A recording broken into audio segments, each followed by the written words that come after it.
muito bom dia a você que nos acompanha sempre na telinha da SIC TV. Estamos começando o nosso Viver Bem, continuando com as edições especiais. Hoje, mais uma vez, começando às 11 da manhã, com duração de 1 hora, para falarmos de coronavírus, de novo coronavírus. Agora que o coronavírus, que é o vírus que provoca a doença Covid-19, se alastrou pelo mundo e apesar de tanta informação diária sobre a pandemia, ainda sobram dúvidas sobre o assunto. Agora que entramos na fase de contágio, mudaram as prioridades, as perguntas são outras e a incerteza sobre o futuro ainda pesa. Por isso, o Viver Bem especial sobre a pandemia tenta esclarecer, conscientizar através da informação de especialistas o que podemos fazer para nos proteger e proteger os outros nesse período de emergência. Então, o nosso primeiro convidado de hoje é o Dr. Vinícius Ortigosa Nogueira. Vinícius Ortigosa Nogueira, que é muito bem-vindo aqui ao nosso programa. Tudo bem, doutor? Obrigado, Renata. Obrigado pelo convite.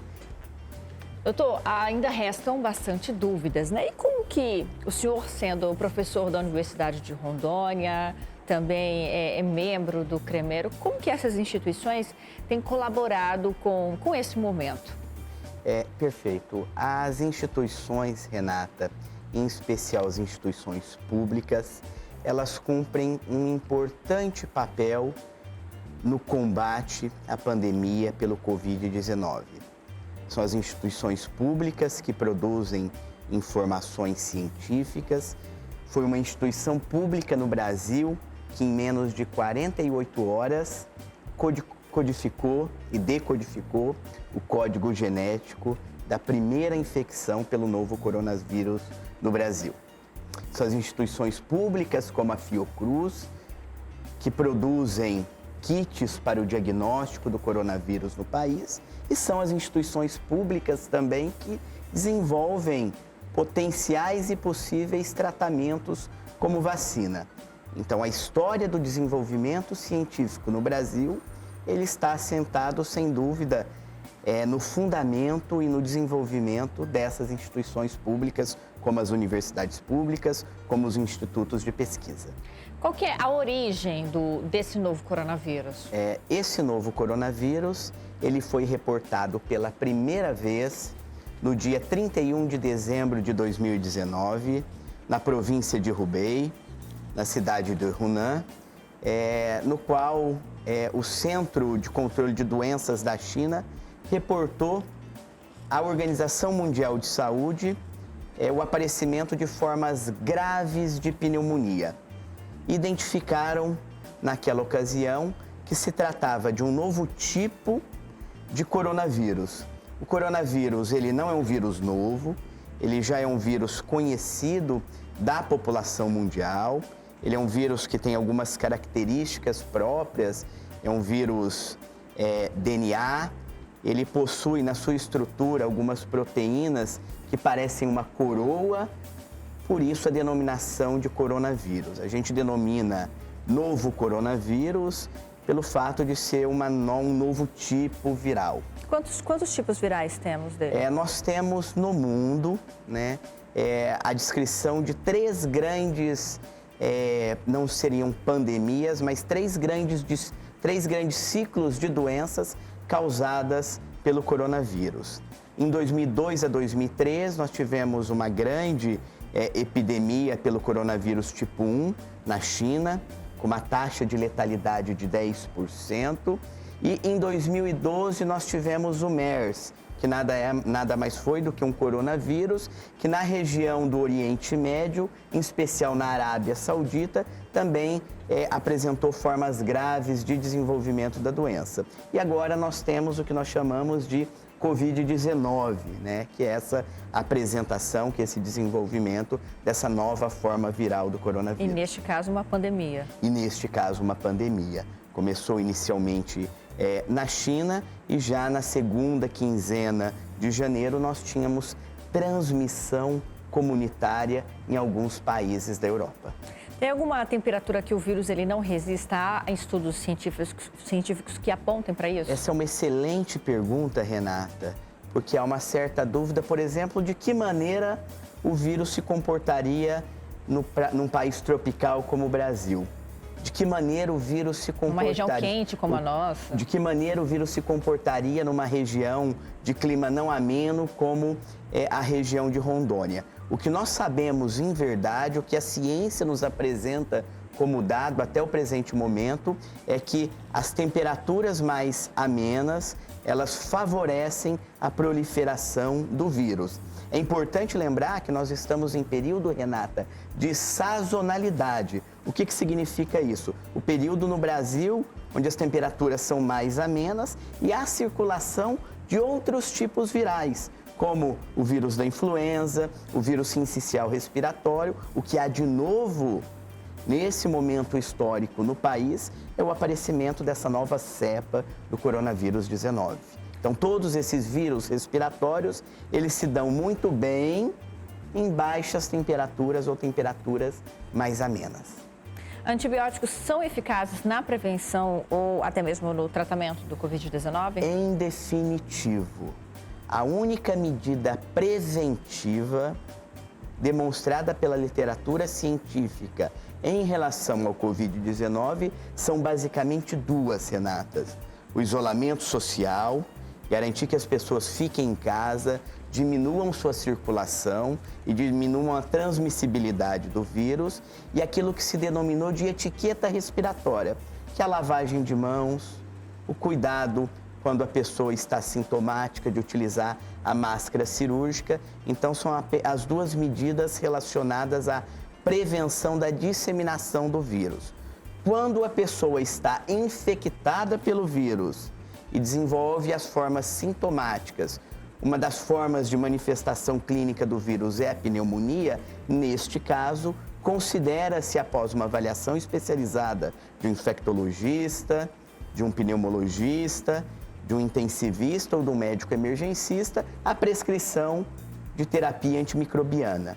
Mas essa decisão é uma decisão que deve passar pelo médico especialista. Nada de se automedicar. Nada de se automedicar. Essa é uma medida em qualquer cenário que não deve ser encorajada. É possível se contaminar, doutor, com aperto de mão, com beijos no rosto? Sem dúvida, Renata. Esse vírus, ele tem um comportamento bastante peculiar do ponto de vista de transmissibilidade. A gente chama isso na epidemiologia de taxa de contágio. A taxa de contágio, inicialmente descrita pela Sociedade Brasileira de Infectologia, foi de 2,7. Significa que uma pessoa doente, ela pode transmitir o vírus para até 2,7 pessoas. Os dados epidemiológicos da Itália e mais recente nos Estados Unidos, eles documentam que parece isso ser um pouco maior, que uma pessoa contaminada pode transmitir a doença por até 5 pessoas. Então, o vírus, ele penetra no nosso organismo pelas mucosas, né? Pela mucosa oral, pela boca, pelos olhos, pela narina. E à medida que a gente se cumprimenta, que é um ato efetivo, né, muito característico do nosso país e da América Latina, a gente inconscientemente leva essa mão na boca, leva essa mão nos olhos e dessa maneira há um estímulo para a propagação e para a entrada do organismo do Covid-19 no nosso corpo. Já existe, doutor, alguma vacina, algum medicamento, algum tratamento específico para a Covid-19? Ainda não. Existem diversos países que têm se dedicado diuturnamente ao desenvolvimento da vacina. Isso ainda não está posto. E eu gostaria de destacar mais uma vez a iniciativa científica do Brasil. Na última semana foram iniciados 13 estudos clínicos que estão sendo desenvolvidos por hospitais de excelência no Brasil, com o apoio da rede de pesquisa de terapia intensiva, a BRICNET. Esses estudos têm como objetivo, de forma inédita, estudar nas formas moderadas a graves do coronavírus a ação da hidroxicloroquina associada com antibiótico, que é a azitromicina, e ou corticoide, a dexametasona. Então, nós, nos próximos 45 a 60 dias, nós teremos a evidência científica definitiva, robusta, de que talvez, o uso da hidroxicloroquina associado ou não a outras terapias possa diminuir a taxa de replicação viral e amenizar a evolução das formas graves. Até o presente momento, qualquer informação que garanta um potencial terapêutico, claro, da hidroxicloroquina, é uma informação que deve ser vista, Renata, com cautela.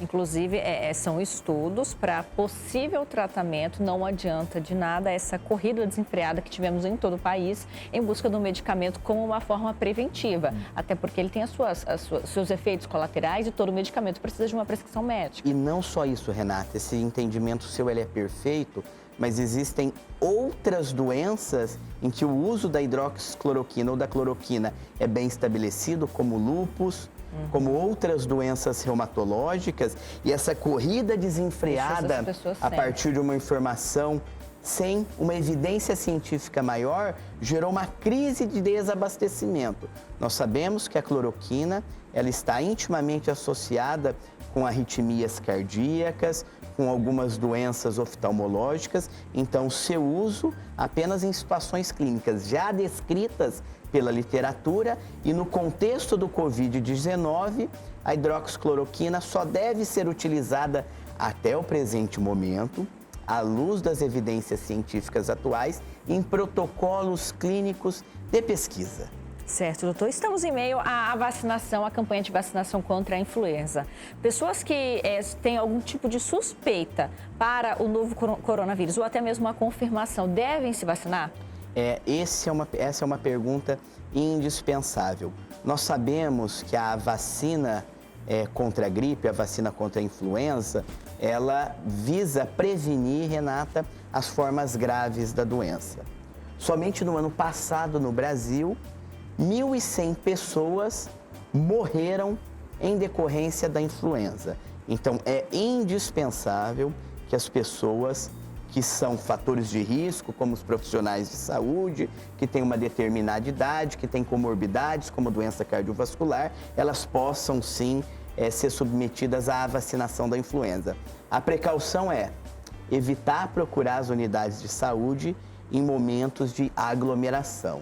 Nós sabemos, alguns estados têm tido experiências exitosas, como o município de Florianópolis, em Santa Catarina, na qual a equipe de saúde vai até o domicílio deste paciente, deste usuário, para proporcionar a imunização, para proporcionar a vacinação. Doutor, o novo coronavírus, ele é o mesmo que o vírus SARS ou MERS? Não. Essa é uma pergunta importante. Ele faz parte da mesma família, Renata, viral. Por isso, ele é denominado SARS-CoV-2 ou Covid-19.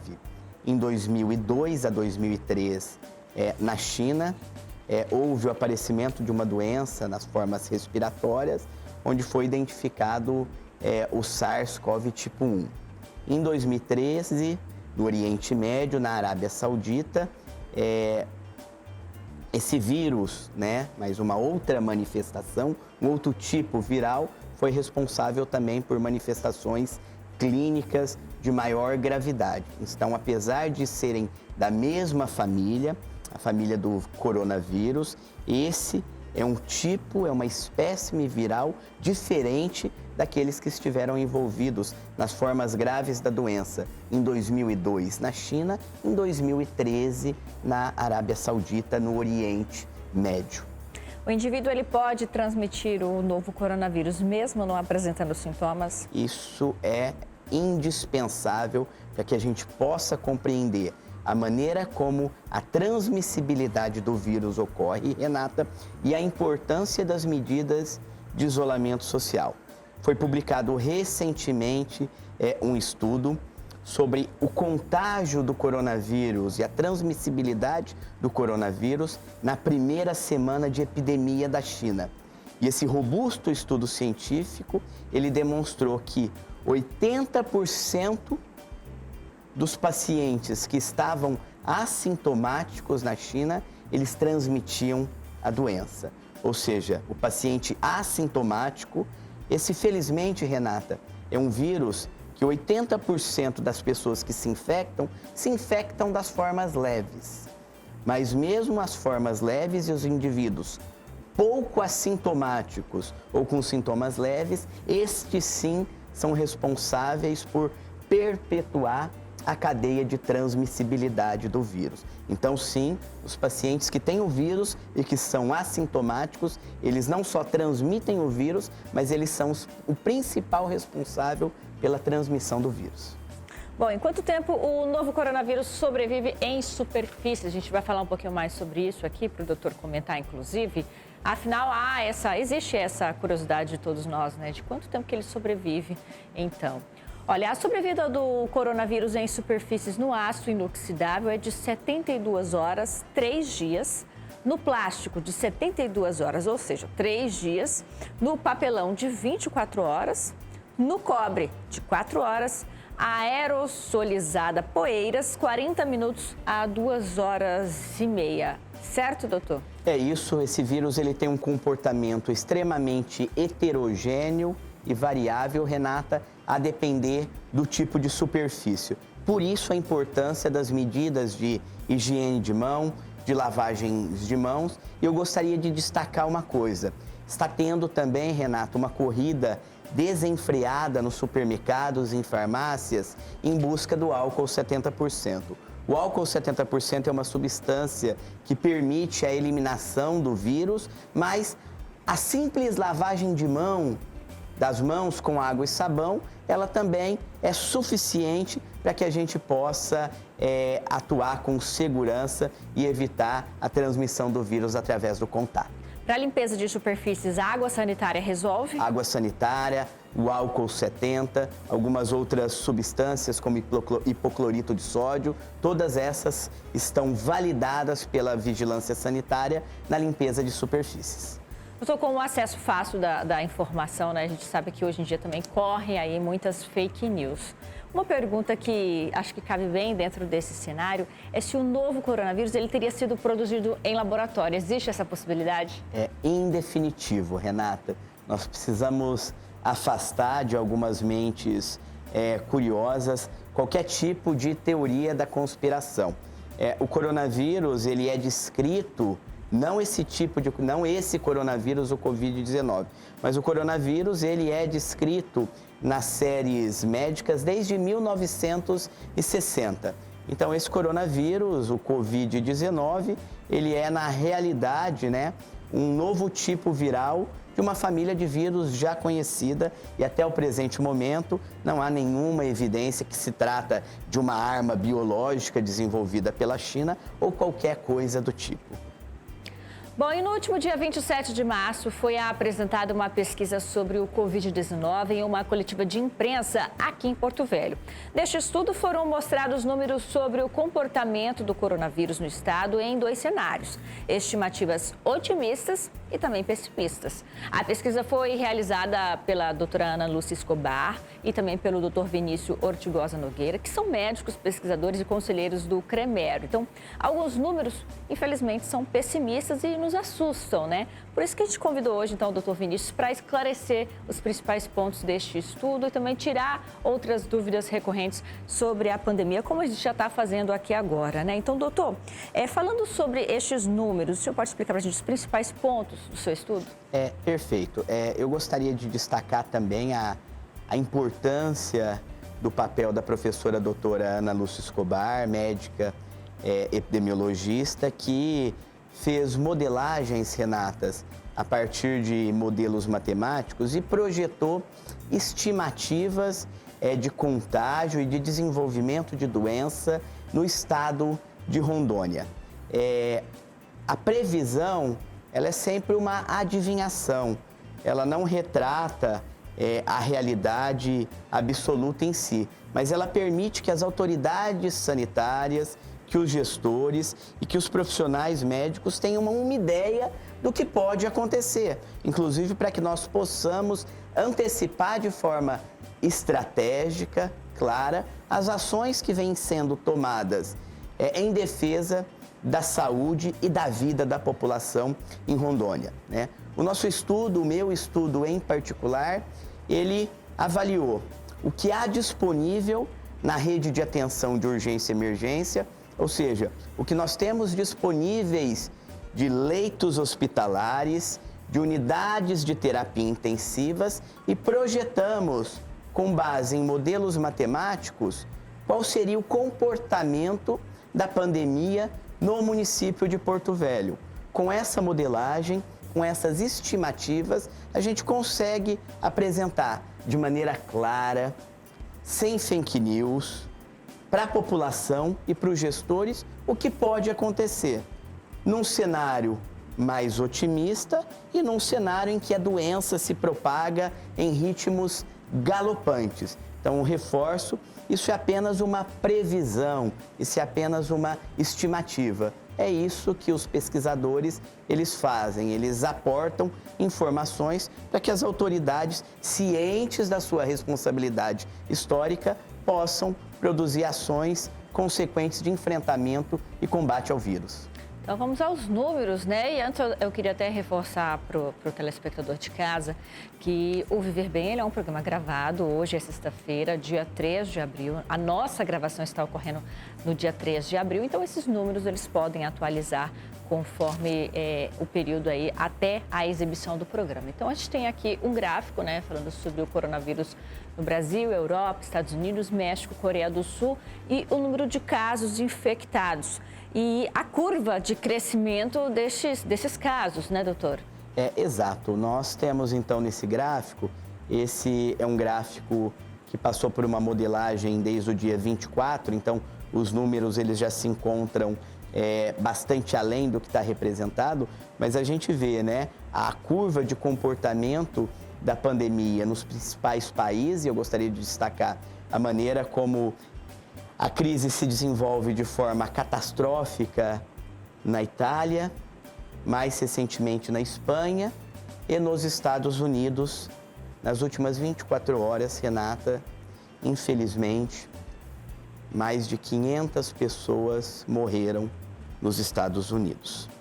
No Brasil, nas últimas 24 horas, a gente tinha 6.800 casos e temos 8.000 casos, chegando a um número total de mortes no Brasil de 300 pessoas. A maneira como a curva se comporta no Brasil, ela vai ao encontro daquilo que foi apresentado no trabalho da professora doutora Ana Lúcia Escobar, que em média, a cada 7,2 dias, se aumenta em 10 vezes o número de casos no Brasil. E essa informação é uma informação tão consequente, é uma informação tão acurada, que a gente viu que nas últimas 24 horas apareceram e foram identificados mais de 1.200 casos no nosso país.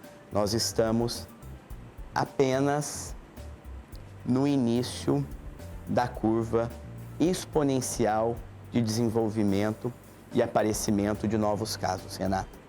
A gente tem mais números ainda falando sobre o novo coronavírus, o mapa da disseminação do novo coronavírus.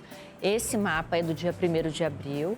E aqui temos um total de casos confirmados de 905.277 e o número de mortes de 45.371. Lembrando mais uma vez que os dados são do dia 1º de abril, porque o programa ele é gravado, então os números eles vão ser atualizados. Doutor, a questão de achatar a curva da infecção, o que seria isso e qual seria a importância dessa proposta? A gente tem visto tanto esse conceito, Renata, de achatamento da curva, e é importante buscar traduzir para que o maior número de pessoas possam compreender isso e possam compreender a responsabilidade individual e coletiva no achatamento da curva.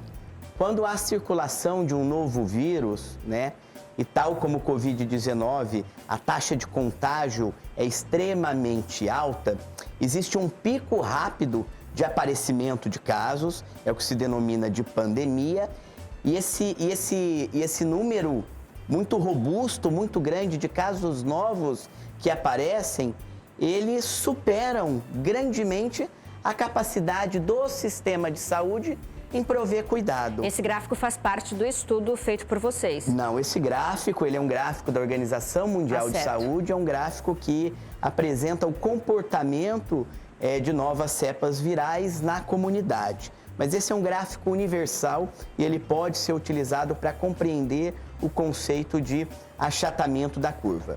Então, se não há nenhum tipo de medida de controle, se as pessoas circulam na rua como se nada acontecessem, se as pessoas consideram que isso é apenas uma gripezinha, de forma muito aguda, o número de casos ele sobe rapidamente e há um colapso do sistema de saúde.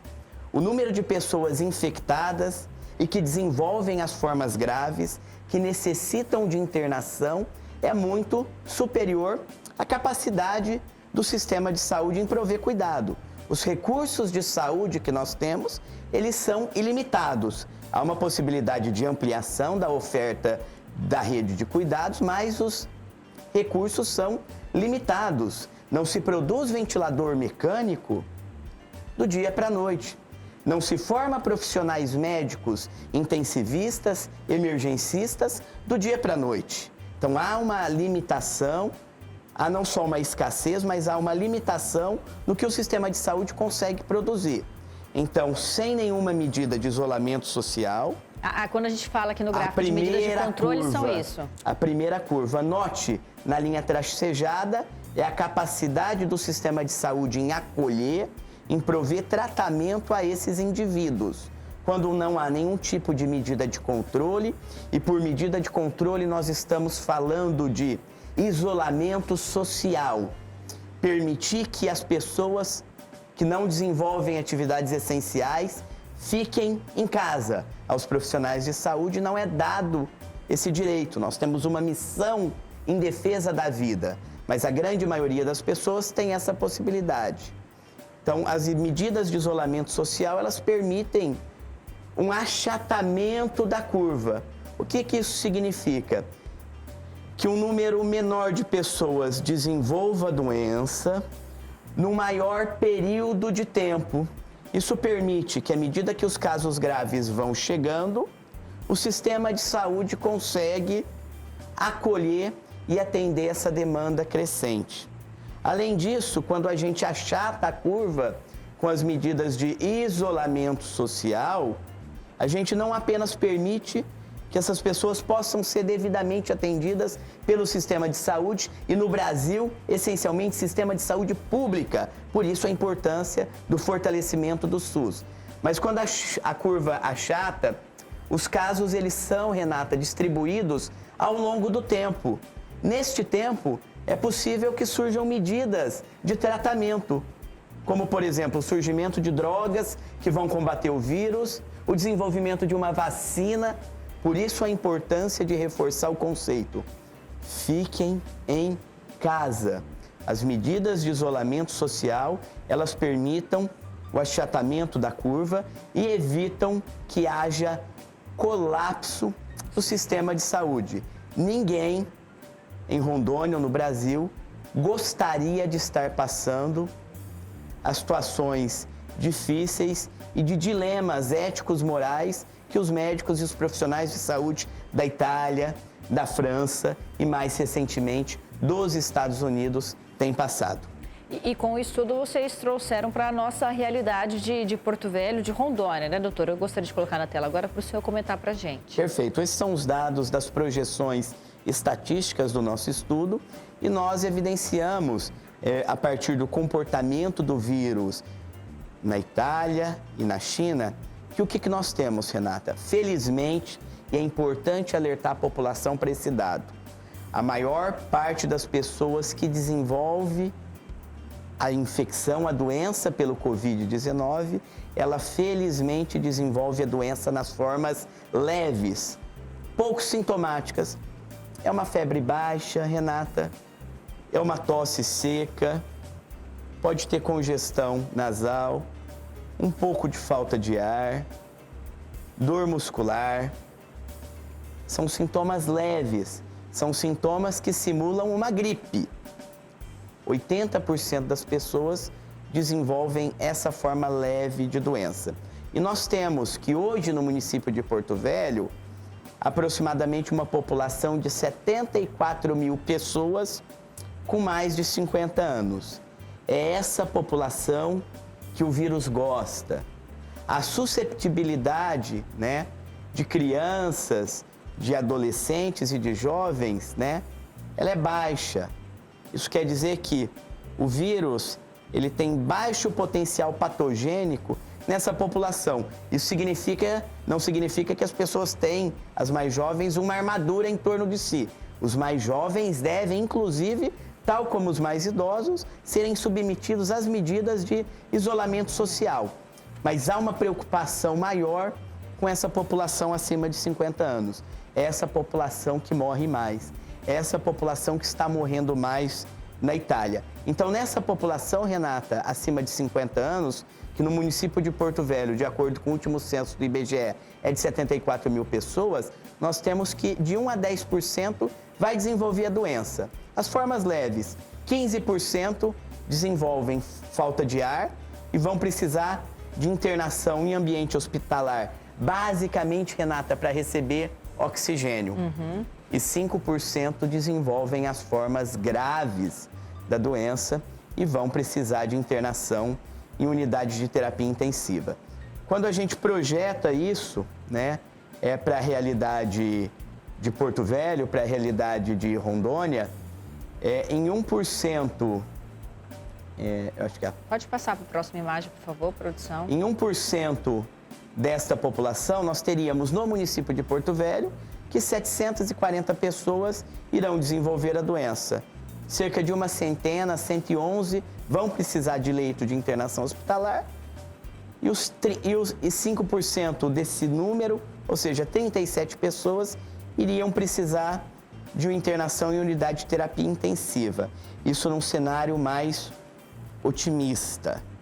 Quando a gente vai para um cenário que reflete um pouco maior a vida real, o comportamento da doença em outros países, a gente tem que no município de Porto Velho, 7.400 pessoas podem desenvolver a doença, felizmente as formas leves.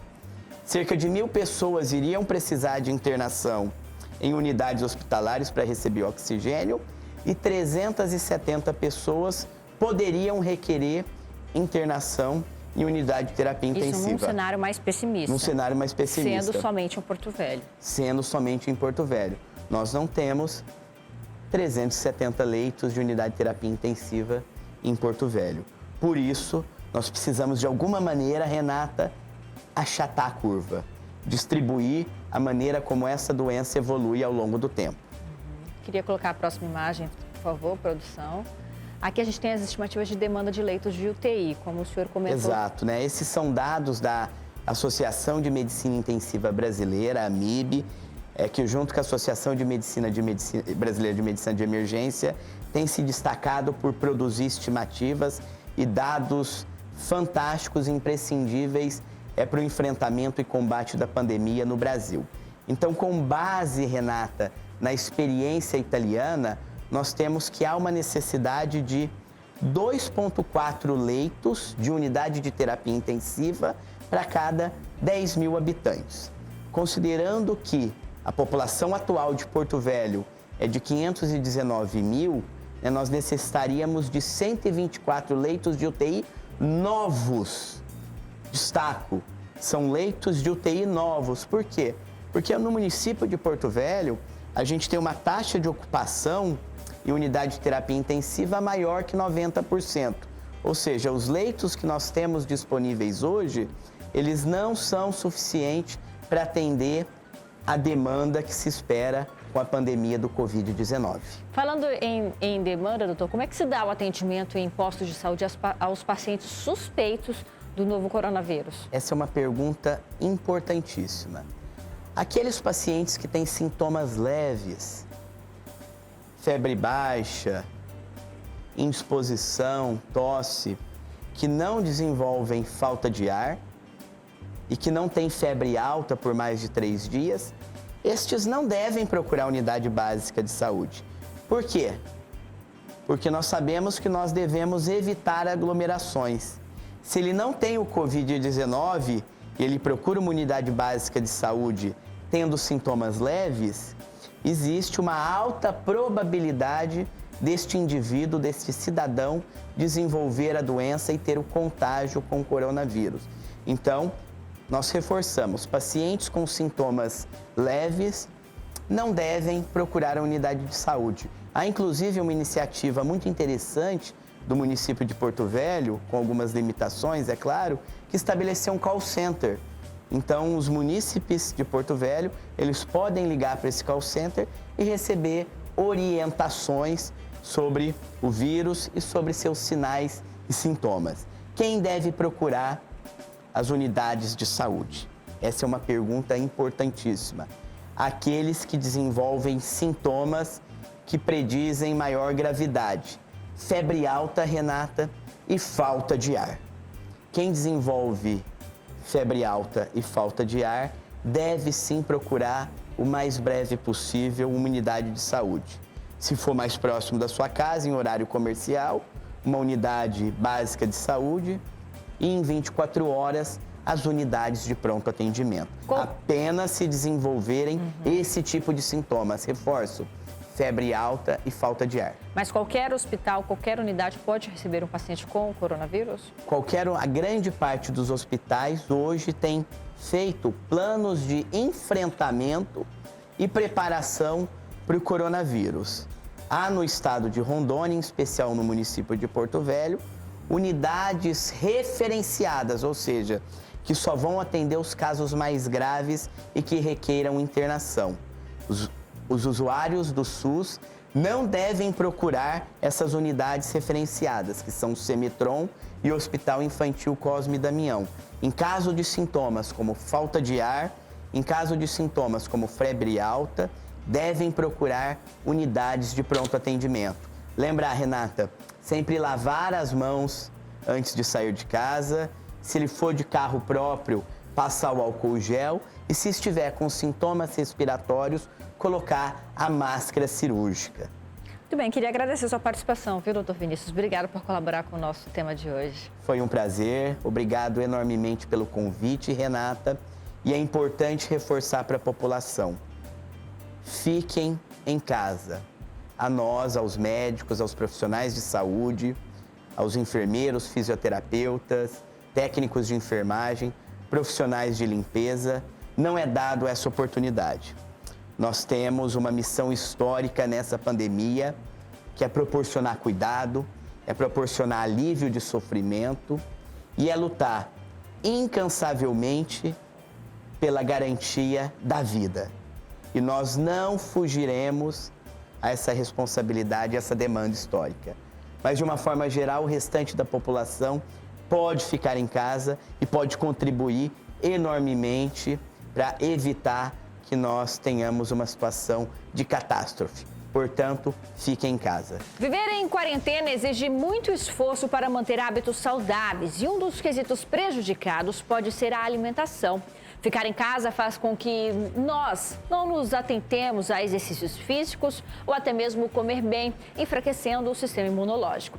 Por isso, a gente conversa agora com a nutricionista Natácia Ferreira, que nos dá algumas dicas, então, do que fazer nesta quarentena, quem realmente está ficando em casa ou está trabalhando de casa. É difícil, né? É uma adaptação, né, Natácia? Tudo bem? Olá, bom dia a todos. Então, tá complicado, né? Eu tô recebendo uma enxurrada nas minhas redes sociais. Natácia, pelo amor de Deus, tô dieta por água abaixo, não tô conseguindo concentração, mudou toda a rotina e é compreensível diante desse cenário que estamos vivendo, né, Renata? Mas a gente precisa ter uma atençãozinha aí nesse excesso de guloseimas, nesse excesso de comidas farinhas brancas, o excesso dos fast foods que os aplicativos aí estão adorando, né? A lá chamada do aplicativo tem cupom, enfim, você fica tentado a pegar esses alimentos para se sentir confortável nessa situação que a gente não sabe quando é que termina, né? Então a gente acaba descontando na comida para confortar, anestesiar esse sentimento de tensão, preocupação, angústia. E aí tem que ter atenção, tem que ter cuidado, porque esse excesso de alimentos não saudáveis, embutidos, industrializados, ultraprocessados, tem que ter cuidado porque a gente vai ganhar peso e ganhando peso, a gente vai ter, inclusive com o ganhar de peso, embaixar a imunidade, que a gente precisa estar fortalecida essa imunidade hoje. Então, já tem essa associação do ganho de peso e imunidade dar uma caída e a gente tem que estar fortalecido para evitar, né, ou então diminuir a possibilidade da infecção do coronavírus. Com a mudança da rotina, com as medidas de isolamento social, é comum você tem recebido queixas de pacientes que estão descontando a sua ansiedade, aumentando um transtorno de ansiedade ou até criando esse transtorno e descontando na comida nesse período? Sim, só para concluir, que eu esqueci de falar, que é um dado muito importante, que recentemente foi um jovem de 23 anos, Renata, que ele morreu do coronavírus, né, e ele estava obeso. E também saiu um estudo, né, recentemente, uma publicação, falando sobre de cada 7 pacientes internados na UTI, né, de cada 10 pacientes internados na UTI, 7 são obesos. Então, assim, estão sendo observado essa possibilidade da obesidade agravar esses sintomas. Ser um fator de risco. E ser um fator de risco. Então, está sendo analisado. Então, cuidado com o excesso nesse período, que, respondendo a sua resposta, sim, pode ter episódios de compulsão, pessoas que não tinham podem desenvolver nesse momento, infelizmente, pelo fato de encontrar, como eu falei anteriormente, conforto naquilo, né? Porque está na zona de conforto, está estando em casa, quebrou um pouco a rotina, não tem horário, às vezes, quem está em casa, às vezes não tem horário para acordar, não tem horário para dormir, fica de pijama, que fica mais à vontade em casa. Então, isso faz com que você, na sua cabeça, poxa, eu tô relaxada, então vamos comer. Associa que você parece que está de férias, parece que está no final de semana, que você tende a comer mais. Então, isso faz com que você apresente episódios de compulsão e falta de controle com a comida, né? Come para anestesiar sentimentos e aí a comida não é feita para isso. A comida é para nutrir, para dar um bom funcionamento no organismo, melhorar a qualidade de vida e prevenir doenças, fortalecendo o sistema imunológico, que tanto precisamos hoje. É interessante que o indivíduo ele tente manter ali com naturalidade o fato de estar em casa. Eu vi você, por exemplo, no seu Instagram comentando com uma seguidora que você continuava se maquiando porque para você estava executando o seu serviço em casa, então era uma rotina normal, só mudava o local de trabalho. Para a gente quebrar isso um pouquinho de descontar a comida, do conforto, da facilidade, tentar criar isso de, bom, eu estou mantendo a minha rotina, a diferença é que eu estou dentro de casa.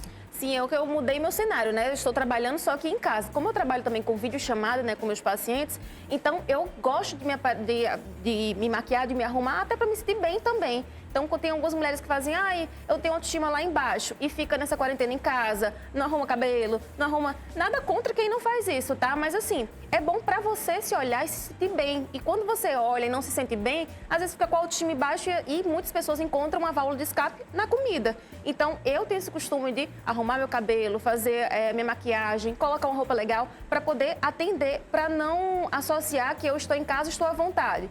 Não, eu estou na minha rotina de trabalho e mantendo uma rotina de alimentação, exercícios físicos feitos em casa, né, com o distanciamento social das outras pessoas. Então, estou fazendo a minha parte, criando uma nova rotina, me adaptando, nos reinventando nesse momento. O que devemos evitar nos alimentos neste período, visto que muitas pessoas elas deixaram de se exercitar, que o exercício em casa não está acontecendo? Então, o que a gente deve evitar, tem que ter cuidado, os alimentos fáceis, né? Os alimentos de fácil acesso, por exemplo.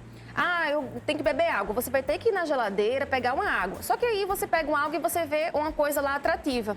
Então, deixa umas garrafinhas em casa, de fácil acesso, para evitar você ir na cozinha e você ir lá, opa, esqueci que tinha isso daqui, e vai lá e come. Então, são estratégias. E assim, se você está com o objetivo de emagrecimento, nossa, quero emagrecer e nesse período eu só estou comendo. Tem que ter cuidado no excesso. Não é que pão seja vilão, não é que brigadeiro seja vilão, não é que pipoca seja vilão. O negócio é o excesso. Nenhum alimento por si só engorda, nenhum alimento por si só emagrece. O negócio é o excesso e a gente tem que ter o autocontrole e observar os gatilhos. Estou feliz, estou triste, estou ansioso, estou angustiado e vou comer? Então, tem que ter cuidado você tem que ter mais um feeling nessa percepção sua de emoções. Quando é que você desconta na comida? Então, assim, se você quer emagrecer nesse período, tem que ter cuidado no excesso, né? Que você está mais propício a ficar beliscando. Então, seria interessante você procurar estratégias como fazer um exercício em casa, anotar no caderninho outras opções para você não descontar na comida. Eu gosto de fazer uma leitura, eu gosto de tomar um banho quente, eu gosto de brincar com meus filhos, fazer uma receitinha nova, com meus filhos, brincar com meu cachorro. Então, são estratégias para você desviar um pouco o foco e não canalizar toda a sua energia em apenas comer, né? Para anestesiar sentimentos. Então, é criar mesmo uma rotina, um cronograma. Eu acho que o susto da novidade, da infelicidade, né? Da novidade do coronavírus, foi semana passada retrasada. Hoje a gente já está começando a se adaptar com a situação, com o cenário atual. Então, dá para você ter um cronograma legal de alimentação, exercício, meditação, yoga, para você desestressar, para você canalizar toda a energia em outros fatores. E não apenas em comida, em não sei quando é que isso vai terminar, como é que vai ser meu trabalho, eu não sei como. Então, tentar se acalmar nesse período, fazer a sua parte, se higienizar, distanciamento social. É o que a gente pode fazer no momento, Renata. Como diferenciar a fome da vontade de comer? Então, a gente chama na literatura, é uma fome física, e uma fisiológica e uma fome emocional, né? A fome fisiológica, a diferença é que é a fome natural do ser humano. Quando a gente pode perceber que a fome fisiológica, Natácia, é uma fome que a barriga começa a roncar, você leve uma desconcentração leve. E a fome fisiológica, ela aparece gradativa, é aos pouquinhos. Não é do nada que você, nossa, tô com fome. Não é assim. A fome fisiológica, ela aparece aos pouquinhos. E a fome emocional é aquela que você tem, por exemplo, eu tô aqui conversando com Renata sobre, pão de queijo. Nossa, tô com vontade de pão de queijo. Isso não é fome fisiológica, é uma fome emocional, é uma fome específica. Ela surge do nada. Então, se você tiver uma maçã e você, nossa, eu quero um pão de queijo, não quero uma maçã. Então, você pode pensar, então não é fome, porque se fosse fome fisiológica de roncar a barriga, você comeria a maçã. Se você consegue selecionar o que você quer, o que você não quer, é uma fome psicológica, é uma fome emocional. Então, essa é a diferença. Como que a gente deve balancear as alimentações ao longo do dia, já que normalmente quando a gente está num trabalho, está trabalhando, mas está na rotina normal, um trabalho externo, a gente tem determinados horários, tem a pausa correta. Como que a gente deve dividir tudo isso na rotina dentro de casa? Levando em consideração, inclusive, que a gente tem crianças dentro de casa. Sim. Então, seria interessante, eu digo aos meus pacientes, você que trabalha em casa, você que está fazendo se organizou todo para trabalhar o home office. Então, para você não exagerar na comida, né, não exagerar e dar atenção para os seus filhos também, seria importante, ao invés de você, tem muita gente que eu estou escutando, se eu estou comendo, eu estou toda atrapalhada, come, trabalha, comendo. Gente, dá atenção, comer na hora de comer, pausou, seleciona o teu horário. Eu vou almoçar, pausa para almoço. E não pega o teu notebook, o teu computador e fica comendo lá e almoçando lá, sem dar atenção para a fome. Porque às vezes você come, não degusta a comida, não saboreia esse momento tão prazeroso que é se alimentar, e às vezes come até mais do que desejava. Então, meu Deus do céu, comi tudo e nem percebi. Então, dá atenção para a fome. Às vezes, quando for brincar com seu filho, ou então tirar aquela receitinha do baú que estava lá, pegar seu filho para fazer, ocupar seu tempo de forma e criar mais laços ainda com seu filho, para isso se estender depois da quarentena, né? Depois que isso tudo passar. E criar realmente uma rotina de exercício, de alimentação, de meditação, uma oração. Então, são estratégias mais leves e tentar um pouco de se desligar, não é ficar de forma alienada, obviamente, com os noticiários do mundo, mas se desligar um pouco, escutar uma boa música para diminuir um pouco essa carga pesada de tanta informação e às vezes você fica um pouco pessimista. Então, vamos trabalhar mais com a parte de energia positiva. Vamos acreditar que isso vai passar, que o máximo de pessoas vão ficar infectadas e vamos tentar pensar positivo. Existem alimentos que eles podem ser considerados fortalecedores do sistema imunológico e quais alimentos seriam esses? Então, existem vários shots. Só que assim, esses shots que são do sistema imunológico para melhorar, para fortalecer, ele não tem nenhuma comprovação científica na literatura que ele impede, ele bloqueia a gente de se infeccionar do coronavírus, tá? Deixando bem claro que ele não tem nenhuma comprovação. Mas tem alguns shots que fortalecem. Uma água com limão, gengibre, uma água, limão, cúrcuma, né, o açafrão da terra. Tem glutamina, que é um excelente também, inclusive para melhorar a questão intestinal, que é o nosso segundo cérebro. Então, para um bom funcionamento do organismo, é interessante a questão da glutamina. Extrato de própolis também é muito interessante, de 10 a 15 gotinhas, seria bem legal para fortalecer o sistema imunológico. Bastante água. Qualidade de sono, a higiene do sono tem que estar bem casado com tua rotina. Então, para isso tem que ter, né, um horáriozinho para tentar reduzir para tentar dormir bem, no caso. Uma ingestão de água e em relação à forma de você, enfim, comer ao longo do dia. Se hidratar bem, bastante água. Não se esqueça da água, já que a gente está em casa, tem que beber bastante água. Agradecer mais uma vez a sua participação, viu? Obrigada. Obrigada a todos. Olha, você de casa, espero que tenha gostado. Infelizmente, o nosso tempo é curto, né? E mesmo com uma edição de 1 hora, é muito conteúdo para a gente abordar com você. Ótimo fim de semana. Não se esqueça, lave as mãos e fique em casa. Tchau, gente.